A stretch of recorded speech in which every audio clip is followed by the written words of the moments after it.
Welcome दोस्तों, सिंध रंग YouTube में अव्हांखे दिल जी गहराइयुनि सां welcome.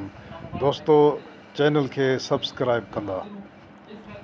It is only for informative video. अस्सलाम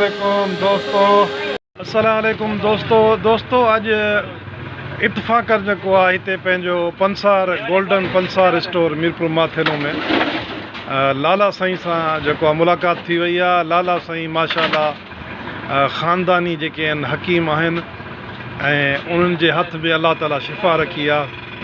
अचो त अॼु लाला साईं खां कुन रग जो नुस्ख़ो वठूं, छो त लाला साईं केतिरा ई जेके आहिनि सवे मरीज़ जेके आहिनि कुन रग जा उहे ठीकु करे छॾिया आहिनि। अचो त उन्हनि खां मालूमात कयूं त कुन रग जे लाइ हू कहिड़ी शइ जेका आहिनि उहे ॾियनि था त इहो नुस्ख़ो ॾियनि फ़ी सबीलिल्लाह। मोहम्मद असलम साहब वॾी महिरबानी अदा। कुन रग जे लाइ बहितरीनु नुस्ख़ो आहे जंहिंमें 3 शयूं आहिनि।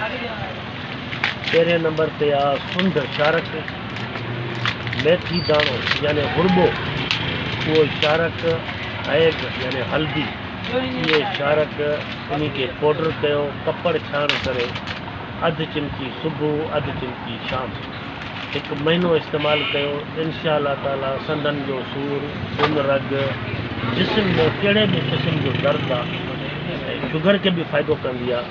बहरहाल कुन रग जे लाइ हिकु टिक आहे। अच्छा लाला साईं, इन में जेको आहे रख कहिड़ी करणी पवंदी मरीज़ खे? बादी शयूं, लस्सी, चणनि जी दाल, वॾो गोश्त, इनखां परहेज़ करिणो सिर्फ़ु 1 महीनो। अच्छा, इन दवा सां तव्हांजा केतिरा ई घणा मरीज़ तक़रीबन ठीकु थी चुका हूंदा अंदाज़न? फ़ी सबीलिल्लाह दवा ॾींदा आहियूं, पाण तयारु बि कंदा आहियूं। बाक़ी जेको पुछंदो आहे परे को, इन जो तादाद सवनि हज़ारनि में आहे, ॻणे नथा सघूं। बहरहाल हिकु टिक आहे। वॾी महिरबानी लाला साईं, अव्हां जेको आहे हिकिड़ो बहितरीनु नुस्ख़ो असांखे ॾिनो कुन रग जो, ऐं अव्हां पंहिंजो नंबर जेको आहे उहो कॉन्टेक्ट नंबर उहो लाज़मी ॾियो ताकी दोस्त जेके आहिनि उन्हनि खे आसानी थिए मुशावरत जे हिसाब सां।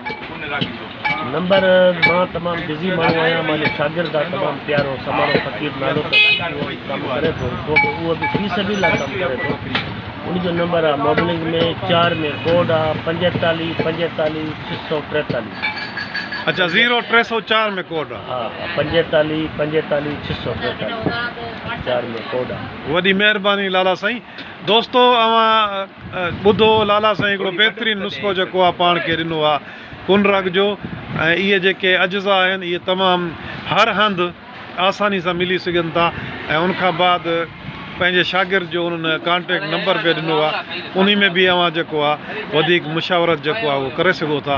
सो पंहिंजो ख़्यालु रखंदा ऐं हिन वीडियो खे वधि में वधि शेयर करिणो आहे, छो त फ़ी सबीलिल्लाह वारो कमु आहे। अल्लाह अव्हांखे ख़ुशि रखे। अल्लाह।